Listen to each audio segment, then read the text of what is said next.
دیکھو میں نے کہہ رہا ہوں اللہ کی بات سنو، بکریاں حضور چرائے نا، خدا کی قسم سیرت کا پہلو انکار نہیں ہے، مگر اس میں حکمت ہے۔ حضور نے مجبوری کی وجہ سے بکری نہیں چرائی، حضور مجبوری کی وجہ سے بکری نہیں چرائے، حضور مجبوری کی وجہ سے پیٹ پہ پتھر نہیں باندھے، حضور کوئی چیز کی کمی ہے بول کے پیون کے کپڑے نہیں پہنے، حضور کو کوئی کمی ہے بلکہ حضور قید میں محاصرے میں جو ہے جھاڑ کے پتے کھانا گوارا نہیں کیے، اس کی حکمت تھی، اس میں مصلحت تھی۔ وہ کیا تھی میں بھی آپ کو 10 منٹ میں بتلا دیتا ہوں، لیکن پہلے ذرا آؤ اس خدا سے پوچھتے ہیں، اللہ تو نے ہی اپنے حبیب سے بکریاں چروایا، تو نے ہی اپنے حبیب سے مولا پیٹ پہ پتھر بندھوایا، اے اللہ تو نے ہی اپنے حبیب کو ایسا کپڑا پہنایا جس پہ پہون لگا تھا، لیکن جب بات قرآن میں ذکر مصطفیٰ کی آتی ہے تو قرآن میں بکریاں چرانے کا ذکر نہیں ہو رہا ہے، پہون کے کپڑوں کا ذکر نہیں ہو رہا ہے، پیٹ پہ پتھر باندھنے کا ذکر نہیں ہو رہا ہے، قید و محاصرے کا ذکر نہیں ہو رہا ہے، بلکہ کیا ہو رہا ہے؟ وَمَا أَرْسَلْنَاكَ إِلَّا رَحْمَةً لِّلْعَالَمِينَ۔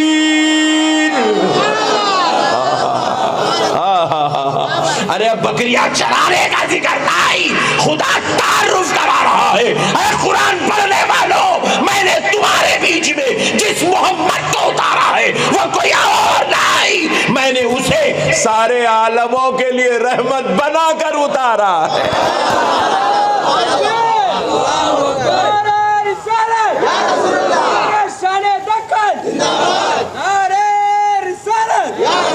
اللہ قرآن پاک میں حضور کے پیٹ پہ پتھر باندھنے کا ذکر نہیں کر رہا ہے، بلکہ اللہ قرآن میں یوں کہہ رہا ہے وَرَفَعْنَا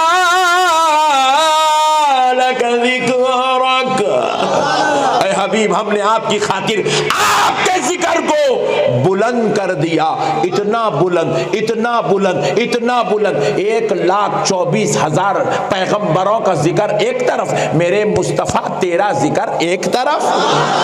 حبیب اتنا بلند، اب جب نمازوں میں خدا کا ذکر ہوگا مصطفیٰ تیرا بھی ذکر ہوتا رہے گا، اذانوں میں جب میرا ذکر ہوگا تیرا بھی ذکر ہوگا، اقامت میں میرا ذکر تو تیرا ذکر، قرآن میں میرا ذکر تو تیرا ذکر، نبیوں کی زبان پر میرا ذکر تو تیرا بھی ذکر، عرش الہی پر میرا ذکر، میرے حبیب تیرا بھی ذکر، میرے مصطفیٰ جنت کے دروازوں پر میرا ذکر تو جنت کے دروازوں پر تیرا بھی ذکر، حوروں کے پاس میرا ذکر تو تیرا بھی ذکر، میرے حبیب حد تو یہ ہے محشر ہوگی، گناہگار تیرے ہوں گے، بندے میرے ہوں گے، مگر مصطفیٰ سجدہ تیرا ہوگا، اس سجدے کے خاطر سارے گناہگاروں کو بخش دیا جائے گا۔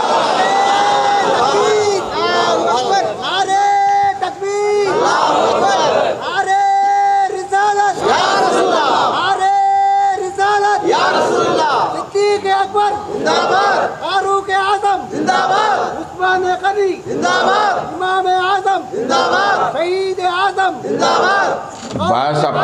بس میں کیا پورا شجرا پڑھتے ہیں، ٹھہرو تم،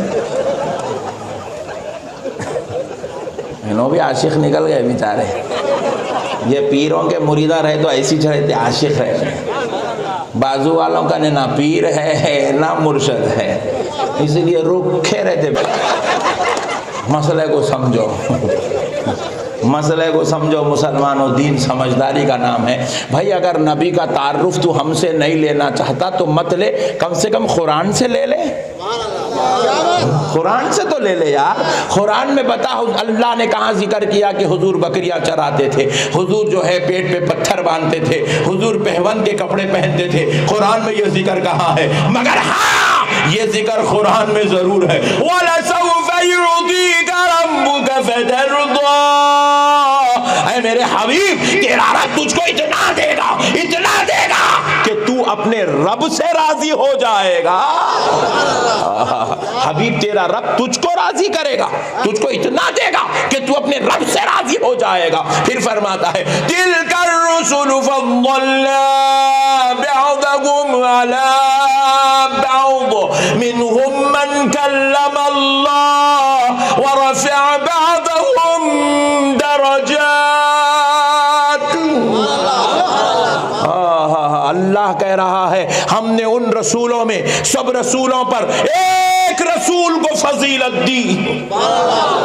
سبحان اللہ, ایک رسول کو فضیلت دی. یہاں لفظ بعث کا معنی ایک بھی آتا ہے, ایک رسول کو ہم نے فضیلت دی. پھر اس کے بعد کہتا ہے, اللہ فرماتا ہے ہم نے کسی سے براہ راست کلام کیا تو ہم نے کسی کے درجات کو انتہائی بلندیاں عطا فرما دی, اور جس کو ہم نے انتہا بلند درجات عطا کیے, قسم رب ذوالجلال کی, خدا رب ذوالجلال کا کلام گواہ ہے, وہ کوئی اور ذات نہیں, وہ آمنہ کے لال, فاطمۃ الزہرا کے بابا, حسنین کے نانا, ہم غمخاروں کی آقا محمد عربی کی ذات ہے, وہ رسول اللہ کی ذات ہے. وَرَفَعَ بَعْضَهُمْ دَرَجَاتٍ, سبحان اللہ.